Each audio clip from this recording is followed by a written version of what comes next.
racial injustice boiling over. These are the scenes of demonstrations today. Americans protesting the death of George Floyd under the knee of a white Minneapolis police officer. These were the scenes overnight. Violent clashes with police, and officials fear there will be more tonight. Our reporters are covering all angles on this story, and we begin with Blaine Alexander in Atlanta. Tonight, in city after city, calls for justice continue to fill the streets. I'm frustrated and I'm angry and I feel powerless. Yes, we are upset. Yes, we are hurting. Yes, we want to go crazy. But as protesters march, police monitor, standing by, bracing for nightfall. Across the country, what started as peaceful gatherings protesting the death of George Floyd devolved into destruction. From New York, where police and protesters squared off in the streets, to Portland, where the mayor issued a state of emergency and a city curfew. Everyone off the streets by 8 p.m. after crowds set the city's Justice Center on fire. And in Los Angeles, crowds flooding the freeway, fire burning well into the night. In Oakland, a federal security guard was shot and killed overnight. Officials are still trying to determine whether this was related to the protests happening nearby at the same time. Our Joe Fryer is in nearby San Francisco. Protesters today marched through the streets of San Francisco, coming here to City Hall for a peaceful rally. Authorities hope to avoid a repeat of what happened last night in Oakland, a night punctuated by fires and tear gas, with 60 people detained for looting and 13 officers injured. Tense moments for this news crew in Louisville, Kentucky. A local reporter for NBC station Wave 3 pelted with officer-fired pepper balls on live TV. And in Atlanta, the governor issued a state of emergency after cars were set ablaze, including a police cruiser. Crowds descended on the CNN Center, defacing nearby restaurants and hotels. All of it despite this plea from Atlanta's mayor. This is not a protest. This is not in the spirit of Martin Luther King Jr. This is chaos. A protest has purpose. We are better than this as a country. Go home. Go home. But amid the broken glass, a different gathering. Volunteers bringing brooms, gloves, and a will to restore their city. I just want to show my kids the right thing to do, you know. This is my city. We're going to wake up and we're going to start cleaning up. And Blaine joins us now from Atlanta. How is the city preparing tonight? Jose, they're preparing with more resources and more rules. Take a look behind me. It's looking much different here than it did this time last night. You see that the crowd is confined to a much smaller area. Police in a more concentrated area with zip ties. I'll show you right over here. This is one of the areas that was defaced. Well, as you can see, there are now barricades blocking the crowd. And then finally, Jose, I'll show you right back here. We're seeing more police vehicles moving up sooner than they did last evening. Jose, we've just gotten word that Atlanta Mayor Keisha Lance Bottoms has issued a curfew for the city of Atlanta starting at 9 p.m. tonight. Jose. Blaine Alexander in Atlanta, thank you. In Minneapolis, the city where George Floyd was killed Monday, the governor is taking drastic measures to keep protesters off the streets after curfew tonight. Gabe Gutierrez is there. Tonight, after days of growing violence and unprecedented mobilization, the governor has activated Minnesota's entire National Guard for the first time in its history. An urgent attempt to stop another night of chaos, one he says might dwarf the others. If you are on the streets tonight, it is very clear. You are not with us, you do not share our values, and we will use the full strength of goodness and righteousness to make sure that this ends.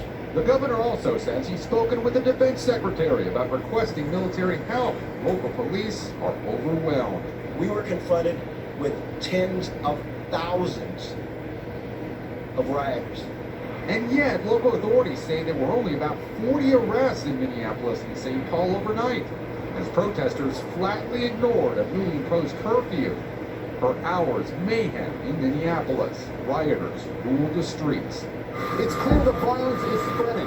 Right now, multiple buildings on this block are on fire. The National Guard just arrived on the scene. This seems like a dramatic escalation from what we saw the night before. The rising tensions came hours after fire officer Derek Chauvin, seen in this video kneeling on George Floyd's neck, was charged with third-degree murder and manslaughter.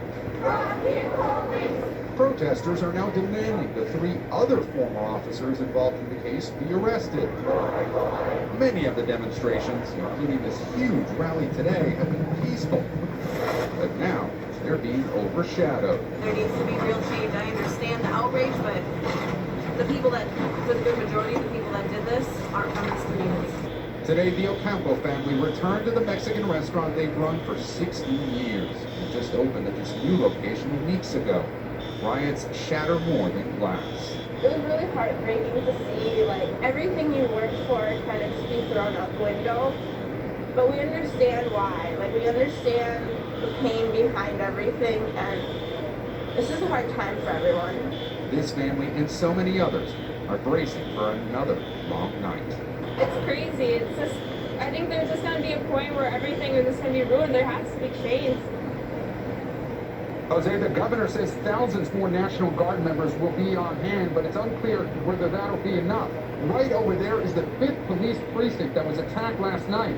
Right now, these protesters are peaceful, but it's early. Jose? Gabe Gutierrez in Minneapolis, thank you. With tensions escalating outside the White House tonight, President Trump is doubling down, warning protesters what could happen if things get out of control.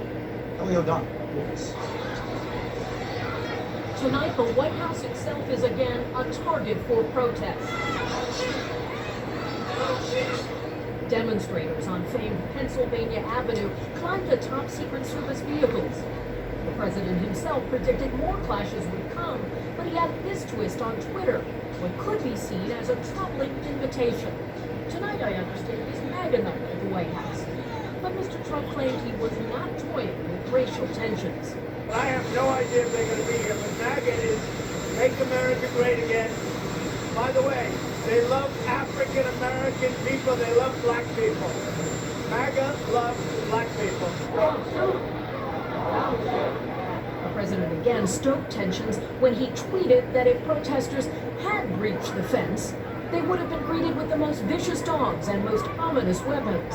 Imagery that Washington, D.C.'s Mayor Muriel Bowser found offensive.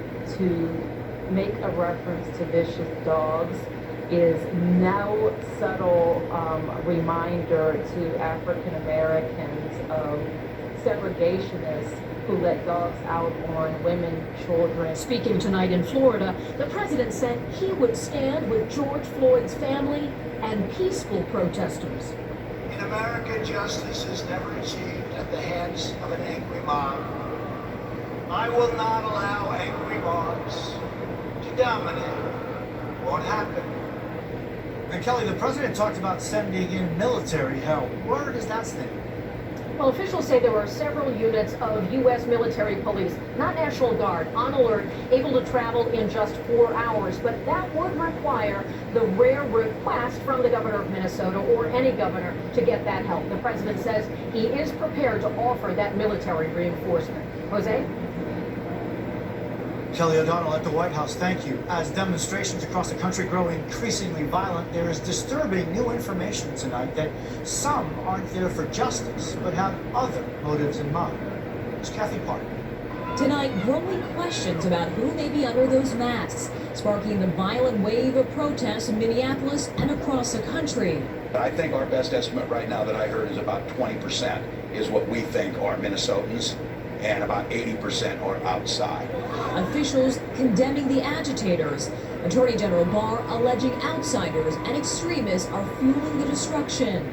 In many places, it appears the violence is planned, organized, and driven by anarchic and left extremist groups, far left extremist groups, using Antifa-like tactics, many of whom travel from outside the state to promote the violence. In Minnesota, protesters are told to stay home. In Louisville, there's a curfew. You've got people who are not local, who are coming in with the sole purpose of agitating and creating disturbance and division. And while investigators try to identify and arrest the perpetrators, white supremacist groups are saying on social media that they are going to the protests. Minnesota's Attorney General pointed to a disturbing moment where a masked man with an umbrella is seen destroying a business that's unrelated to the tragedy. That led me to believe that there is real, legitimate, and good evidence that this is a very serious operation being done to tarnish the legitimate protest that is going on. Law enforcement experts say these outside groups thrive on wreaking havoc. They live for the fires, the violence, the confrontation. It won't slow them down one bit. The only thing that's going to slow the anarchist groups and the white supremacist groups is an arrest. Thousands of European protesters are on the move. Demonstrations have been set in all 5 boroughs of the city. And while this crowd is growing, they have largely been peaceful. Last night, police arrested at least 200 people. Jose?